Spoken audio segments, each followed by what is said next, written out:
Alors Vincent Guiguenot, vous êtes historien, conservateur au musée de la Marine, anciennement chargé de mission patrimoine des phares pour l'État. Forcément, vous deviez connaître Marc Pointu, qui milite pour sauvegarder le patrimoine des phares et balises. Ah oui, ça fait quelques années, voire pratiquement depuis la création de son association, que nous nous croisons avec Marc Pointu. Vous qui êtes passionné des phares, est-ce que vous auriez pu vous enfermer 2 mois seul à Tvénèque aussi? Oh non. Non, je peux m'enfermer dans une bibliothèque très longtemps pour lire des choses sur les phares. Mais non, ce qu'il fait est tout à fait exceptionnel. Ouais. Alors Tvénèque justement vient d'être inscrit au registre des bâtiments historiques. 9 autres phares bretons viennent d'être classés bâtiments historiques. 7 sont finistériens, on est très fiers. Et pourtant, il est toujours difficile de trouver des budgets pour les restaurer. Est-ce que les phares, il faut leur trouver une seconde vie aujourd'hui justement pour trouver des budgets? Puis à l'heure où en mer, les marins se guident plutôt avec les GPS qu'avec les lumières des phares. Il faut leur trouver un usage, il faut leur trouver des nouveaux gardiens.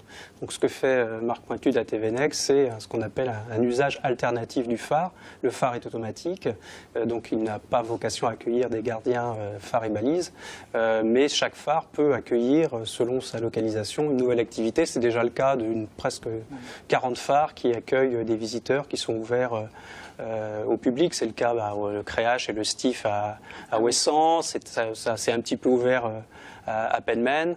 C'est un peu plus compliqué aux Grands Cardinaux, au large des digues, parce qu'il est en mer. Donc on voit bien que le destin patrimonial des phares dépend aussi de leur positionnement et de l'accessibilité. Donc c'est ça le défi de l'avenir. On va profiter d'avoir des Iliens, des insulaires avec nous pour qu'ils vous posent des questions. Parce que vous, les phares, ça fait partie du paysage quotidien. On va commencer avec Théo, à Ouessant, qui vient de Ouessant. Est-ce que donc, tu as une question pour Vincent sur les phares? Oui, parce que moi, depuis que je suis tout petit, je me demande comment ils font pour s'allumer les phares. Est-ce que ce sont des hommes ou c'est automatique? Alors, c'est automatique. Ça fait très longtemps qu'on sait allumer les phares ou les balises toutes seules. C'est un système de cellules. Si tu vas du côté de Costaronne, pas loin du Créache, tu verras que tu as une maison avec une très forte lumière. Et cette lumière, elle vise une cellule et donc quand par exemple la brume tombe, ça va déclencher le phare. C'est comme ça que ça marche une cellule. Donc on a des cellules qui calculent la luminosité et quand celle-ci baisse, par exemple quand le soleil se couche, le phare s'allume. Et pareil pour se rallumer, pardon. Ça répond à ta question, Théo. Oui. Corto, qui vient donc de Édic, une question sur les phares. Je voulais vous demander, y a-t-il des gardiens dans chaque phare? Oui, c'est plutôt le contraire, il y a plutôt plus de gardiens dans les phares. Les phares ont été automatisés, le dernier phare qui a été automatisé en mer, c'est le Quéréon. En 2004. On a vu là le phare qu'occupe Marc Pointu, il n'était pas habité depuis plus d'1 siècle.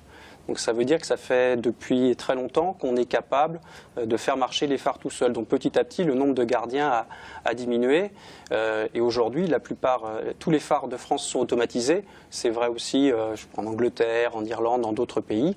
Donc dans nos pays, nos phares n'ont plus de gardiens, sauf des gens qui peuvent accueillir des visiteurs, mais ce n'est plus des gardiens de phares.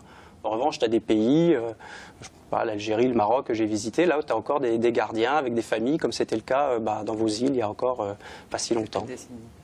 Une dernière question, on attend juste pour une petite question. Lily ou Ewen Depuis combien de temps ça existe, les phares? On peut remonter à l'Antiquité, à Alexandrie. Ça date donc d'il y a quelques centaines, milliers d'années. Le premier phare breton peut-être pour... Le premier phare breton, alors on va dire que c'est l'abbaye de Saint-Mathieu, où ça a été, c'était au Moyen-Âge. Mais la plupart des phares que tu vois, la plupart des phares de vos îles, ils ont été construits au XIXe siècle. Donc il y a entre 150 et 200 ans. Le grand siècle de construction des phares, c'est le 19e siècle. Les derniers phares en mer de l'Iroise, Quéréon, c'est 1916, on va fêter le centenaire cette année.